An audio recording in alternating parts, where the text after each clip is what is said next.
everyone and welcome back to my channel. Today we'll be doing another vlog for you guys. I'm heading to an event which is a rescue service event, so there'll be lots of rescue services coming together and doing displays for the public to see what they do in certain situations. So it's a very interesting kind of an event. So yeah, I'm heading there with the family right now. It's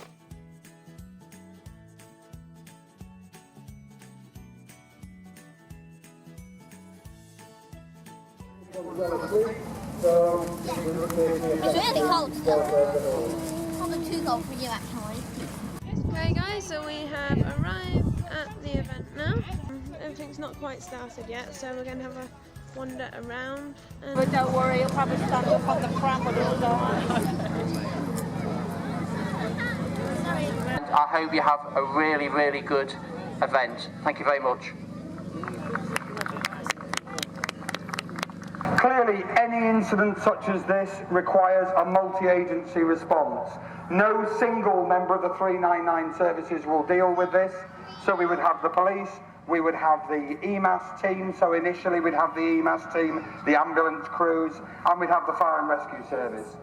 Clearly, this incident has the potential to become more complex in that we've got, just stand back a little bit, we've got a large vehicle crashed into a house. Of course, that house is now likely to be unstable, and that presents risks to the crews who are attending. So I'll talk you through that as we make our way through. So clearly, we have casualties inside the house, we have casualties on the bus itself, and so it'll be a case of the initial appliance, the initial fire engine arriving, identifying what the issues are at the scene, and then responding from there. So today, in terms of fire service perspective, we've got a crew from Crowell, so the local crew from Crowell will be attending, and a crew from Lapworth as well. So two local crews who will be attending initially. Okay, ladies and gents, so the first 999 call has been made. The emergency services are aware of what is happening and are now responding to the scene. You'll see the officer in charge of the fire engine. The officer in charge of the fire engine wearing the white tabard. So he or she is the individual who will control the operations. So obviously the first job is to understand exactly what's going on, what is the situation, what is happening.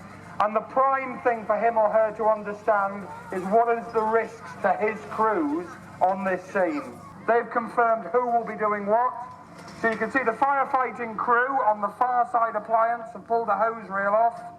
The BA crew are now putting the breathing apparatus sets on. There's a set procedure for the way in which they do that. They're going for the breathing apparatus entry control board, so it'll be logged what time they went into the building. We know exactly how much air they'll use, so we know what time they're due to come out of the building again. You can see now ambulance crews arriving on scene as well, and they'll liaise with the fire and rescue service and the police service to make sure that we've got that seamless interaction between the three services. So everybody knows what everybody else is doing and is taking account of that. Fire crews, you can see, have now entered the house that is on fire. They will initially extinguish the fire and at the same time be searching for the casualties who are inside. Now in the real world, inside a house fire, I will tell you, you cannot see your hand in front of your face. So those wearers who are inside there now, with a real house fire, could push their fingers onto their visor and literally would just see their finger ends. The smoke will be that thick, which reinforces the message. In a house fire, it's the smoke that kills. Smoke detectors are essential in preventing that. So the medical crews and the fire crews on the bus are bringing the walking wounded off. For those trapped inside the bus, specialist intervention is now taking place. So you can see in front of me here the hydraulic rescue equipment and what you may have heard of the jaws of life. They've been taken inside that bus now, and the crews will be starting to cut their way through the bus, cut their way through the seats to free the casualties who are trapped inside. You can see that we've got the officer in charge from the ambulance liaising with the officer in charge from the fire service, and the police would also be crucially involved in that three-way liaison so we have that seamless interaction between the three services. And this is what happens day in and day out on the roads in the villages and the towns of Humberside. So the crew's working on the buses now, liaising with the medical services to make sure that everyone inside this receives the best treatment possible. The house fire has now been extinguished, but of course the risk potentially now is that the house is unstable and that could well collapse. So obviously it's important that everybody is kept outside of the risk area. So you can see casualty now been recovered from the bus. Recovered on what's called a spine board. That's the white board that you can see that he is currently laid on. All the time during that operation, whatever position his neck was in when the incident occurred, it would have been remain in that position. It's imperative that there is no lateral movement which might render him further injured. So now you can see they slid a stretcher over the top of the spine board. That again does the same job. It will keep him in exactly the same position he was in during the incident. He'll now be secured to that board, and then a number of options exist. He'll either be taken away in an ambulance, or if we're in an urban area, normally the road traffic collision will involve an area in a close proximity to an ambulance, so it's easy to get him away. But if we're in one of the more rural areas, of course, we'll then consider using the helicopter. So the helicopter will be called in to assist with taking the casualty across to a place of definitive care, usually obviously the hospital.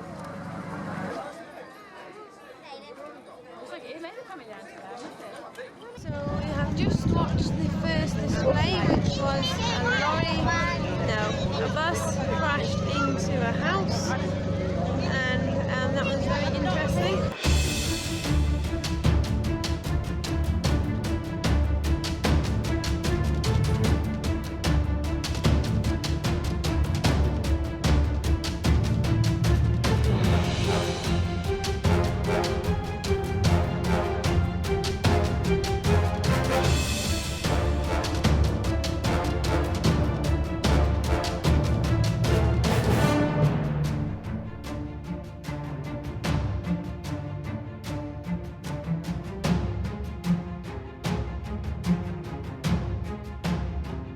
Unexpected there, a Spitfire just flew over. I think I got quite good footage of it, although the camera didn't start for a while. But yeah, there's a lot of balloons going off, and because of all the terrorism, every time I hear a bang, I'm like, what's that?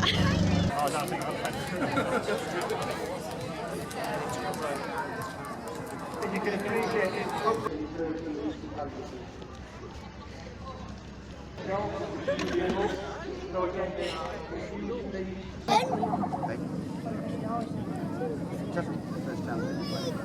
Small plane has crash landed, and unfortunately, due to the state of the runway being so wet, it slid into this other plane.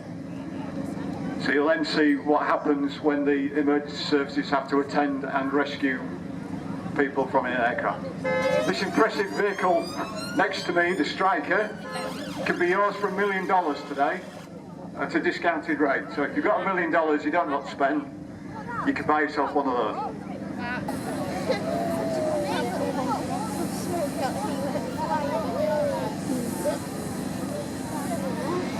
First to arrive on the scene is the Striker. This is the airport's own equipment.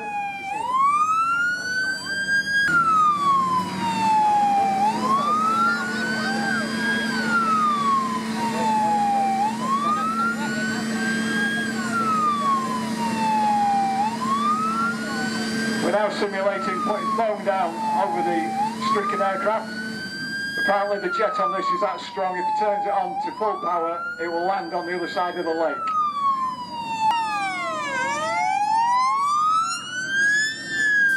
We've got the fast response paramedic vehicle. We're expecting casualties because both planes had people on. We've got the walking wounded coming out first. As you can see, they've got some quite nasty injuries.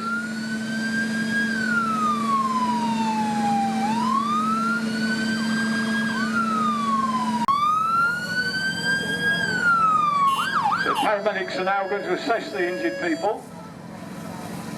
What they do is check to see who's the most severely injured first, and they're the ones dealt with.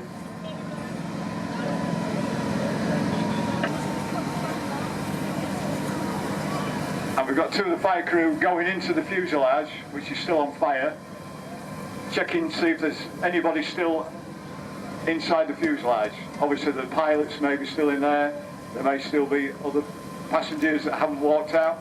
At the moment we don't know how many's on the plane. They're going to do their checks inside.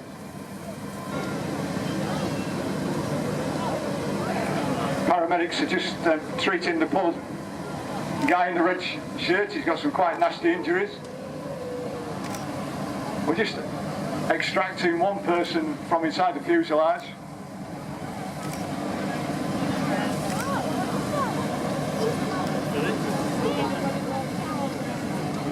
And now we've got some more paramedics arrived. I believe they're from the heart team. They will do what they need to do to maintain this person's ABCs, that's airway, breathing and circulation. Just to make sure that once we've got them off the plane, that they're still going to be fit to transport to hospital. We're now removing another casualty from inside the fuselage. They put on the stretcher so it can be removed from the vicinity.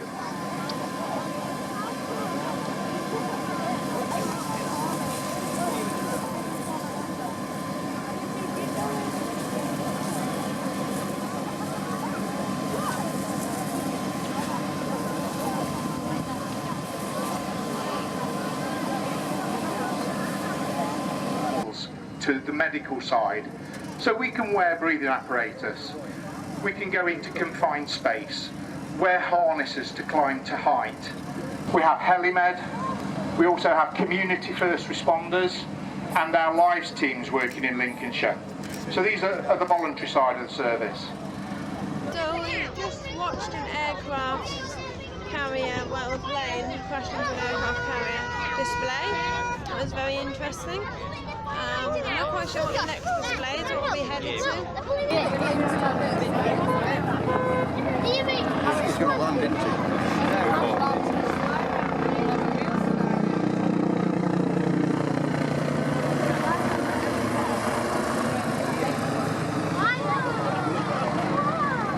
sunglasses. I spent a fortune on them. £3 for driver. Oh, I bought them River Island ones. They cost me £30.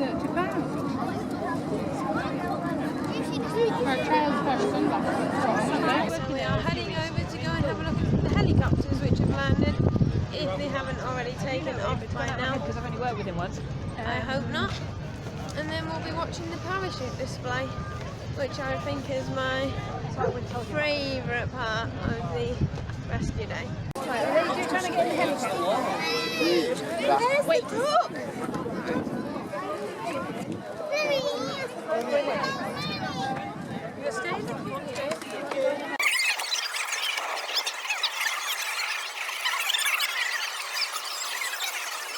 So we've made it to the lakeside and we are just waiting for the parachute display team to jump.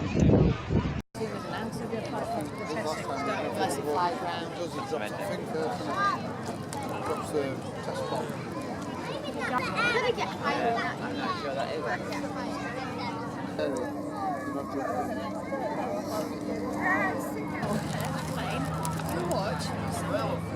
Sunglasses don't do much.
there was about 6 different men who jumped on the plane, which was very spectacular, and especially the formations they made, and a lot of skill is put into that, I can assure you, a lot of practice.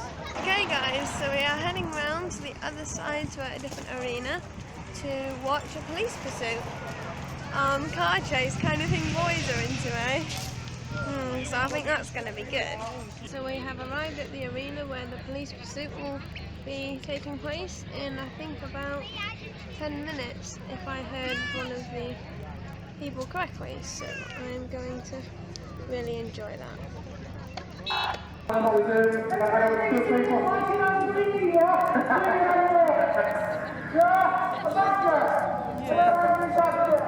Okay, let's try and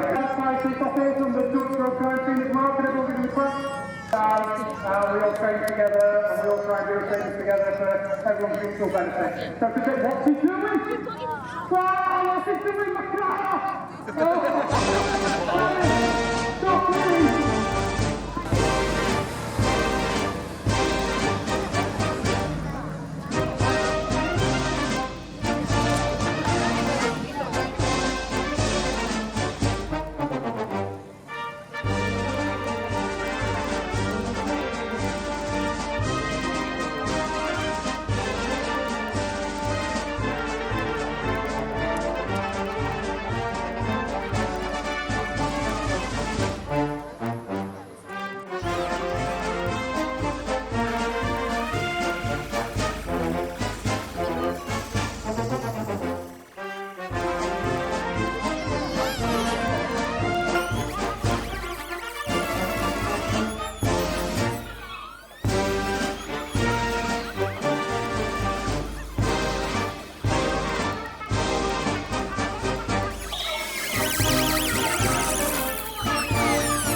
Watching the police car pursuit, and now we are just walking around some of the stalls.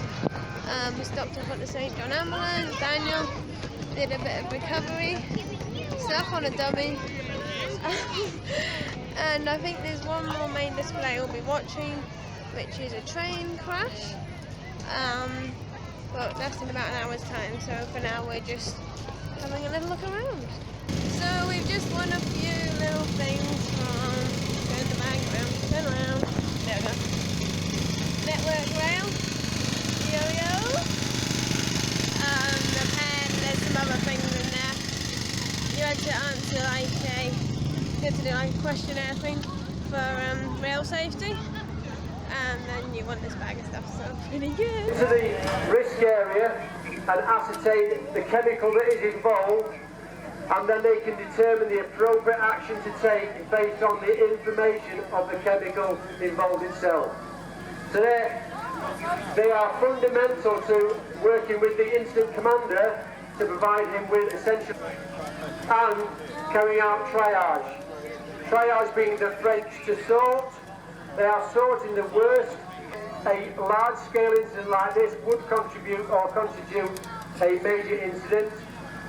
Further assets will be provided to the kinematics of the rail crash. That's the forward speed of the rail carriage colliding with the vehicle on the rail carriage. So if we said direct in a real scenario, a further 4 appliances very quickly responding to this incident. So we have just finished watching the train display, you can see behind me. I wouldn't say it was my favourite of the displays, but it was good. Actually, I missed the beginning because I was wandering around with Daniel and we're actually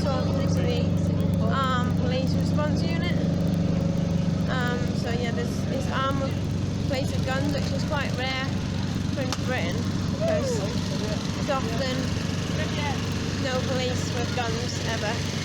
But yeah, there's quite a few police with guns around, which is good actually. Makes you feel safer with all the terrorists. More away and raise up, there's a potential injury to everybody involved. So we're getting the human casualty away. So that is the end of the event. I hope you enjoyed it just as much as I did. So I think I'll end the video here. Please like, comment and subscribe for more videos.